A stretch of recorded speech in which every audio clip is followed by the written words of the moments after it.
はい、というわけで皆さんおはようございます。こんにちは。ついでにこんばんは。ここはね、茨城県の水戸市、水戸駅に現在来ております。今日はこの水戸というか、正確には茨城県の大洗から出るサンフラワーに乗って北海道苫小牧に行こうと思っております。しかも今回乗るのはサンフラワーカムイ。この間デビューしたばかりの新しい、要するに新造船に乗って北海道に行こうという企画でございますので、皆様どうぞよろしくお願いいたします。ただいまの時間は夕方の18時。しかし今回乗るサンフラワーカムイが出港するのは1時45分となっています。つまり明日の、早朝なんだか深夜なんだかよくわからない時間に出るということです。だから出港まであと7時間以上あるんですよね。さあ、水戸といえば水戸黄門が有名ですよね。水戸黄門こと徳川光圀、家康の孫で水戸藩の藩主だった人です。ドラマとかでね、あちこち暗記したみたいな風に書かれてますけど、実際には別にそんなあちこち行っていたわけではありません。しかし、彼が編纂した大日本史とか尊王思想なんていうものは幕末になって結構影響を持つようになったわけであります。隣にいる、両サイドにいるのが助さんと角さんです。ちなみに日本で初めてラーメンを食べたのも徳川光圀です。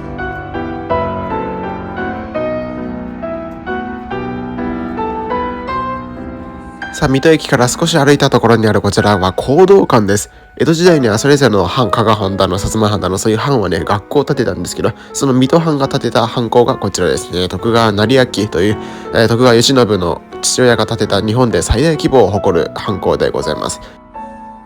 そんな講道館の隣にあるのが水戸城。数年前に櫓とかの再建もしたようですね。大きなお城。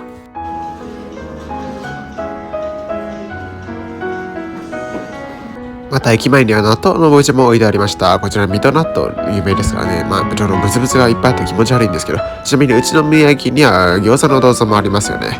その話はとりあえず置いといて、今から船が出る大洗まで向かいます。大洗までは JR ではなく葛西臨海鉄道という私鉄に乗って向かうことになります。こちらの右側に止まっている車両ですね。鹿島神宮行き。この水戸駅から大洗までは3駅しかないですが420円もします。葛西臨海鉄道の方が高いような気がするんですけど、こういうもんですかね。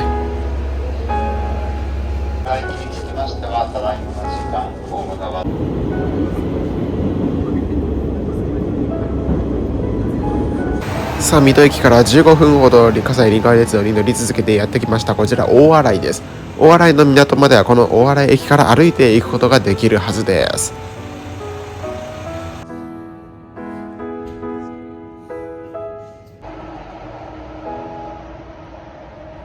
こちら大洗駅ですね。鹿島臨海鉄道の中では結構大きな駅なんじゃないかと思いますけども、こっちには、これ大洗の海と書いてますね。カジキの工業場として知られており、モニュメントはカジキと老人の死闘を描いたヘミングウェイの代表作をモチーフに勇気を持って海に挑戦する人間を表しています。だからカジキとこの人間による戦闘がここで繰り広げられているというところですね。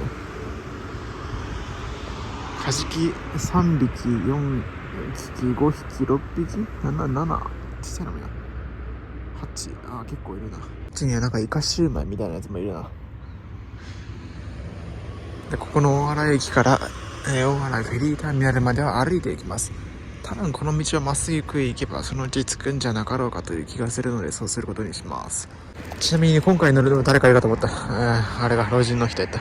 今回乗るサンフラワーカムイを知ったのはですね、動画を見てからなんですよ。ゆっくりトラベルと、それから西園寺さんの動画を見て、こういう船があるんだ、乗ってみようと思ってですね、乗ることにしても、要するに2番煎じなわけですよ。だからもうそういう動画を見たせいで、例えばゆっくりトラベルさんがここでカジキと老人が仲良くしてるところですねって言ってたなとか、ガールズさんがパンツァーしちゃいますみたいな、そういうね、動画の中で喋ってたことがそのまま頭の中に浮かんできますね。要するに何が言いたいのかというと、パクリの動画にならないように気をつけなきゃいかんなというところです。YouTuber が動画を紹介してるのを釣られて商品を買っちゃったとかね、そういうのはあると思うんですけど、 YouTuber が YouTuber に釣られて、船に乗ることにするっていうのも、ミイラ取りがミイラになるっていうか、そんな感じですね。いや、ちょっと例えばビリーターミナルの場所知りませんけど、多分あれじゃないかな、人工太陽みたいなのがほてってるやつ。あそこだけ日が沈んでませんみたいな雰囲気漂ってますけど、多分あれじゃないかな、知らんけど。間違えたとしてもまだ時間あるんで大丈夫です。船が出るのは1時45分ですが、まだ夜9時過ぎなんでね。ちなみにこの、大洗カジキの他にもね、さっきちょっとだけ触れましたけど、ガールズ&パンツァーというアニメの舞台らしいですね。舞台少女が戦車になるみたいな、なんかそういう話らしいですけど、詳しいことは知りません。ガールズ&パンツってすごい名前ですよね。ガールズ&パンツァーが。ちょっとあんま変なこと言うとね、ツイフェに怒られちゃうから、気ぃつけなきゃいけないけど。でも、レディースアートニーチじゃない、間違えた。ガールズファン、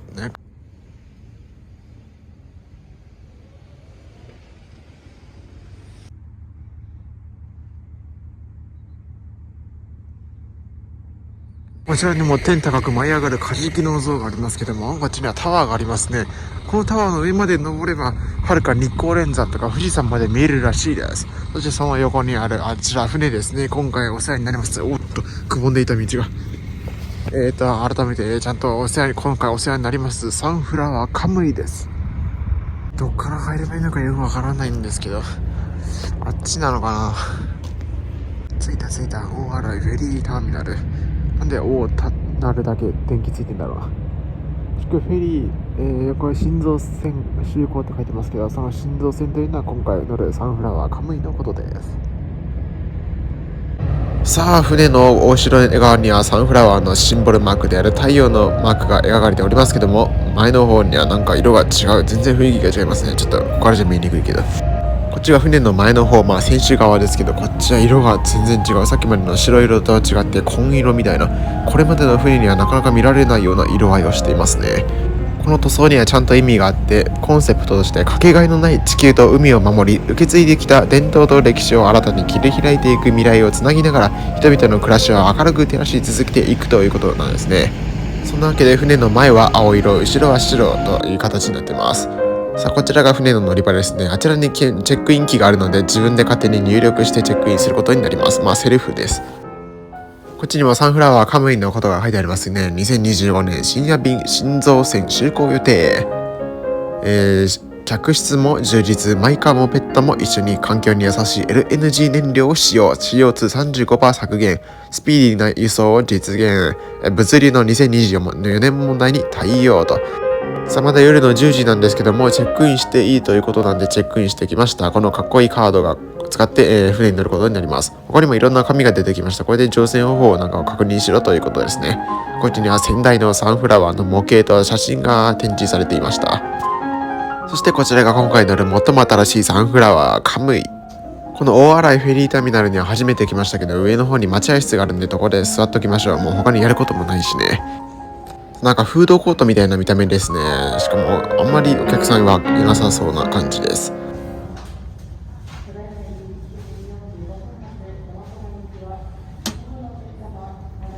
さあ、船が出発する3時間前なんですけども、乗船していいということなんで早速乗りに行きましょう。出発するの1時45分ですから、そこまで待ってるともう寝るの遅くなっちゃうからね。早寝早起きしなきゃいけないから。つっても毎日寝るの1時半とか2時とかですけど、このなんか裏口みたいなところから入学します。乗り込みます。さあ、改めてこちらがサンフラワーカムイの中です。新しい匂いがプンプンするって言いたいところですけど、鼻が詰まってよくわかりません。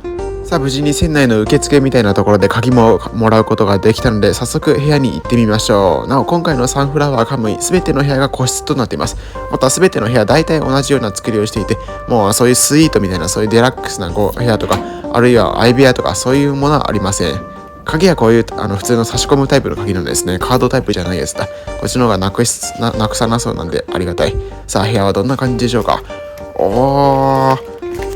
はい、こちらが今回のお部屋ですね。ここにゴミ箱がなぜか2つもあって、こちらにベッドがあります。そしてスリッパも置いてありまして、こっちにはコンセントもあります。充電コンセント。USB もさせるっぽいですね。これを押したら文明の光が灯るようです。そして壁は白色。壁の話までしなくていいか。あとは、こっち側にはテレビもついてます。ここには椅子もありますね。この椅子は固定されてて動かないようです。椅子が動かないでなんか邪魔になりそうな気もしなくもありませんけど、こっちには机とリモコン、そして自分のキモい顔を楽しめる鏡もついてますね。さあ、お部屋以外の共用部分も見てみましょう。こちらには一人用の椅子となんか足置きみたいな椅子が並んでますね。そしてここには仕切りなのか何なのかよくわからない紐が垂れ下がっています。また18時間とそこそこ長い乗船時間だからでしょうか、こちらにはコインランドリーも置いてありますね。洗濯機と乾燥機も使えるようです。洗濯機は300円、乾燥機は30分で100円で使えます。こっちには4人掛けのソファー席、そしてドーナツ型のソファーも席もあります。ちなみに鍵はですね、そこの左側のちょっと映ってないんですけど、左側の受付みたいなところでもらえますんでご安心ください。この丸いソファーもなんか独特な雰囲気を醸し出してますね。ドーナツみたいな形ですけど、テーブルにニワトリが卵を産み忘れましたみたいな、なんかそんなあれがありますけど、これ卵じゃなくて手すりです。こっちにも椅子がありますね。カフェみたいな見た目をしております。そしてその隣側にはこのように靴を脱いで上がるタイプの、フローリングっていうのが分かんないけど、そういうタイプの部屋がありますね。部屋じゃないけど、なんて言うんだろうこれ。そしてこっちには自販機も置いてあります。今回サンフラワーカムイレストランがついていないので、なんか食事はこの自販機で調達しろということでしょうか。すき家の牛丼とカレーが700円で売ってます。高いですね。冷凍牛丼700円か。でこれ自分すき家より松屋とか吉野家の方がいいんで、すき家はなんか微妙な感じなんであれなんですけど、他にもパスタとかも置いてありますね。あとはお菓子もある。そしてビールも置いてあります。ビール飲まないんで、これが高いのか安いのかそれはちょっとよくわかりません。反対側にはレンジもあるのでね、すき家の牛丼を冷凍のまま食わなくてもちゃんと温めて食うことができます。冷凍のままね、カレーとか牛丼を食べることもできなくもないのかもしれません。牛丼アイスみたいなね、ガリガリ君ナポリタン味みたいな。こっちには鍵付きの立派なコインロッカーもあるので、さっき自販機で買ったカレーとか牛丼、パスタここに入れることもできますね。しかし今回全ての人が個室を使ってるわけですから、あんまコインロッカーを使う必要はないような気もします。こっちには椅子がそれぞれ並んでますね。2人掛け、そして1人掛けそれぞれあります。このサンフラワーカムイ、1人掛けの椅子とかが結構多いですね。ここで景色を見ながら黄昏ることができます。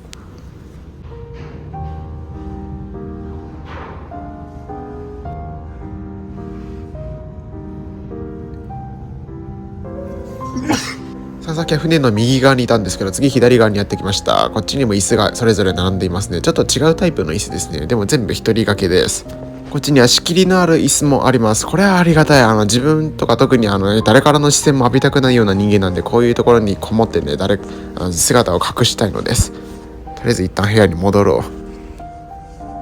さあ、こちらにはシャワールームもございますが、利用する際は案内所で鍵を借りないといけないようですね。なんでそういうシステムになってるのかわかんないけど、ちょっと使いづらいっちゃ使いづらいかもしれない。すげえ新しい船っていうのもあって、ピカピカだよ、ピカピカ。なんか東條英機の頭がピカピカでどうこうみたいな、なんかネットで見ましたけど、ちょうど鹿島臨海鉄道が見える。船自体っていうか、なんていうの、客席はね、そんなに広いスペースがあるわけではないようなんで、これで一通り見終わったかなという感じでありますけども、いいですね、素晴らしい。なんか全体的に落ち着いた船内のという印象ですね。高いな。これでこの大洗から北海道苫小牧まで18時間。こっから先は行けないのか。なるほど。でもこうやって一応外の展望デッキにも出ることはできるんですね。上は行けるのかな。上は関係ないのかな。でも十分ですね。てかそんなに人がいないな。これから乗ってくるんでしょうか。まだ出港まで2時間45分ぐらいありますけど。さあ、改めて船内に戻りまして、こちらには大浴場もあります。ちゃんと男性用女性用それぞれあります。そして展望デッキがね4箇所ぐらいあるので、あちこちいろいろ見てみましょう。ちょっと静電気がこの時期は怖いので慎重にあれしないといけないんだけど、今日は大丈夫そうです。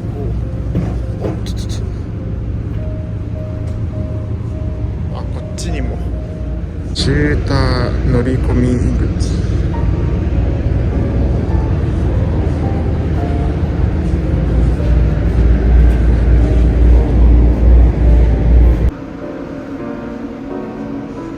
さあ、あらかた船内の設備は見終わった感じがするので、一旦部屋に戻りましょうかね。こんな感じで個室がずらーっと並んでいます。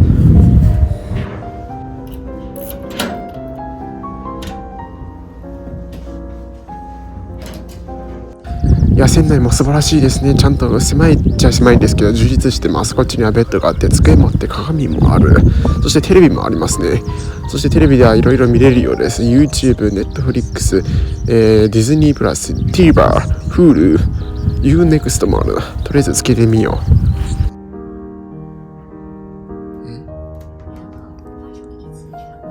何言ってんだこの野郎。テレビ見れた。ちょ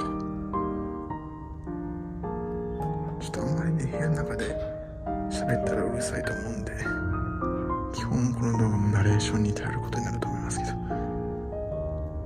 そういうテレビはあるとはいえやっぱり個室はちょっと狭いので、こういうフリースペースで適当にくつろぐことにします。外も見えるし。ちなみにここはこんな感じの一人用の椅子ですね。紐みたいなのが垂れ下がってます。トロンボーンを弾いてるような気分にもなれます。しかもこっちにはフィットネスルーム、運動ができる部屋もあるので、ちょっとチョコザップとかライザップ行くのはめんどくせえなっていう方は、こういうサンフラワーカムイにご利用することも検討してみてください。しかもこのピクトグラム、外に飛び出てますね。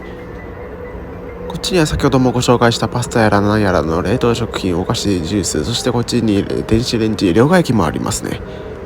そしてゴミ箱もちゃんと揃っております。で、そろそろ暇になってきたもんですから、最近やっている唯一のゲームであるポケモンカードをやろうかと思います。パックを開くんですよ。レアカードがね、必ず入っているパックが配布されたんで、今からそれを開放します。この後ろにギンギラギンにさりげなく光るカードがレアカードです。さあ、どんなレアカードが来るかな。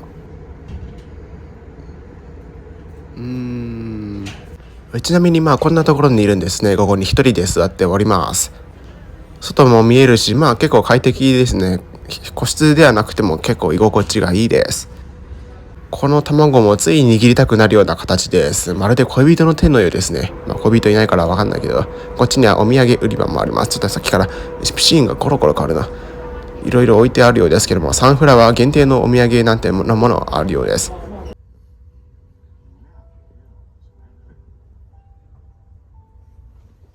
1時45分出港で今1時38分なんですが、もういつの間にか船が出ていました。さあ、大洗の港は出発。北海道苫小牧まで、約19時間の18時間の船旅が始まりました。寒いですけどね、寒いですね。夜空には星空が広がっておりますけど、このカメラでは映りません。ちょっと怖いんだけどこれ。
はい、おはようございます。翌朝になりました。外に広がるのは太平洋。せっかくなら太平洋を昇る朝日を見ればよかったなと後から思ったんですけども、すでにお天道様は空高く光っております。そんなわけで今日もまた一日が始まるわけですけども、この船が苫小牧に到着するのはもう夕方というか夜なんでね、ほぼ船の中で一日過ごすことになります。ちなみに今公開しているのが宮城と岩手の県境あたりですね。寝てる間に結構やっぱ進んでるんですね。朝なんで朝食を食べたいのですが、この船にはレストランなんてものはないので、自前のね、おにぎりとかを食べることにします。自分の部屋で食べててもいいんですけど、やっぱこういう外の景色とか楽しみたいからね、こういうところで食べることにします。北海道の昆布だからこれを買ったのです。ちょうどこの船と向こうには自衛隊かなんかの船でしょうか、もしくは漁業の船がちょっと見えないんでわからないんですけども、そういう船と並走してますね。この広い太平洋、見ているだけでなんか心がいい感じになります。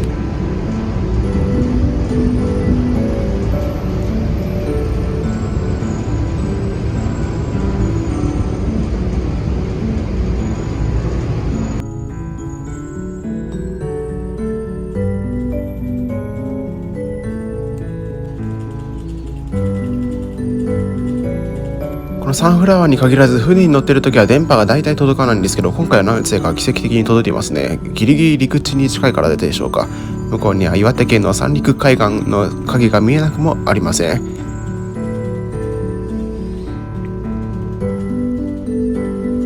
左舷側にあるこちらの席も結構いいですね。このサンフラワーカムイ一人用の椅子が結構多いので、一人で使うのには十分向いている船だと思います。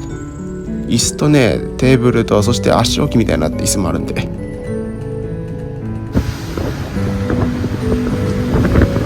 陸地も見えますね。岩手県の三陸海岸です。行ったことないから行ってみたいんですけどね。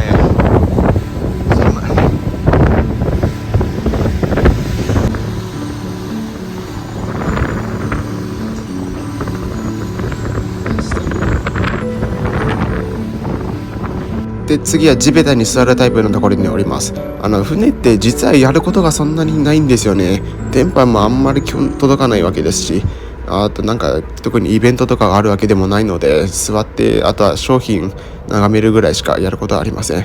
こっちにはいろいろアイスとか並んでますけど、自分お金がないのでこういうものは買えません。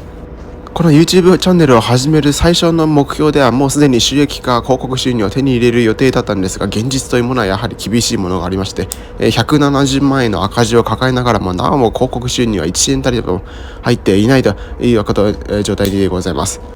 壁面には札幌ビールと、それからなんかアメリカにありそうな広告、コカ・コーラの広告がありますけど、こっちにはサンフラワー端っこスタンプラリーというね、なんか根室とかそういう日本の端っこを訪れるスタンプラリーというのもやっているようです。来年も大学生かもしくは無職であればこういうこともできたのかもしれませんけど、残念ながらブラック企業の社員となりましたので、多分動画として出すことはできないでしょうね。さあ、本当にやることがなくなってきたんで、英語の勉強でもしようかと思います。英検2級を持ってるからこれやらなくてもいいんですけどね。英語最近勉強してないから、これ約束を守る男って俺のことです。眠い。いや、眠いって言い方悪い。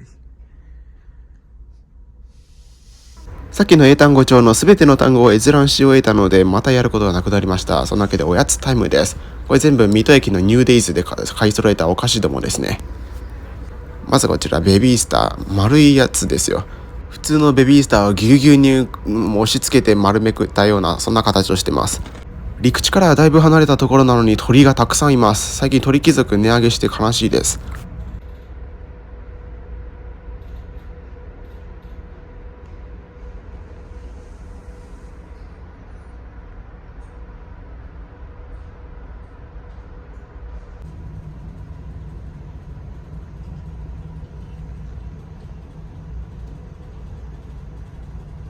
船はなんか本州側というか左側にね、たくさん人いましたけど、こっち側にはあまり人いませんでした。ルーブ北海道版誰でも見ていいらしいんで、これを見ながらこの笠間栗のパイまんじゅうを食べようかと思います。茨城県の名物、せっかくだから買いたかったんですけど、納豆ぐらいしか知らないから、でも納豆をそのまま食べるのはちょっとなんかきついなということで、ちょうどいいものを見つけたんでね、これがおやつタイム。向こうには長い貨物船らしき船も浮かんでますね。これぐらい長くこのチャンネルも続けていきたいものです。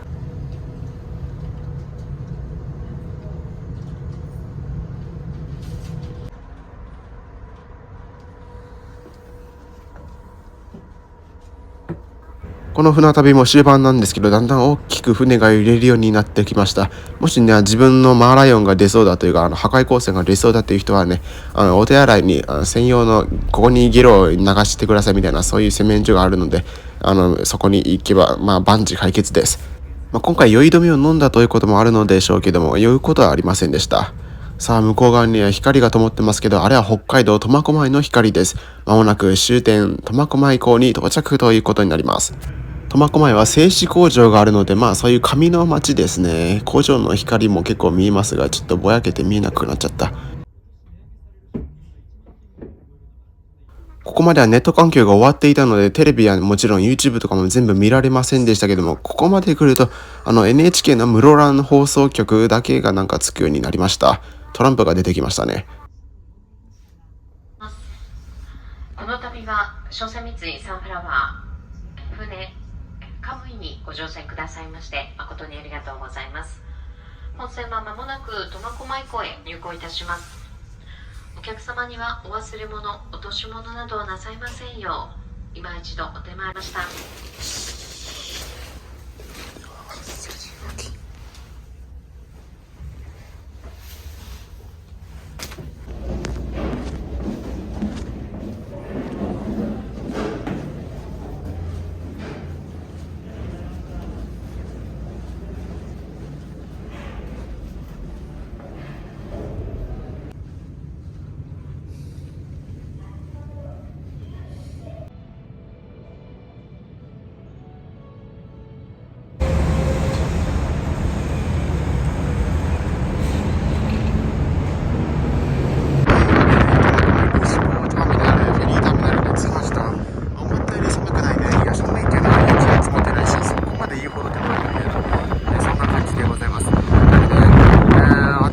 した船サンフラワーカムイ号にカムイ丸カムイ号に乗ってみたと。かっ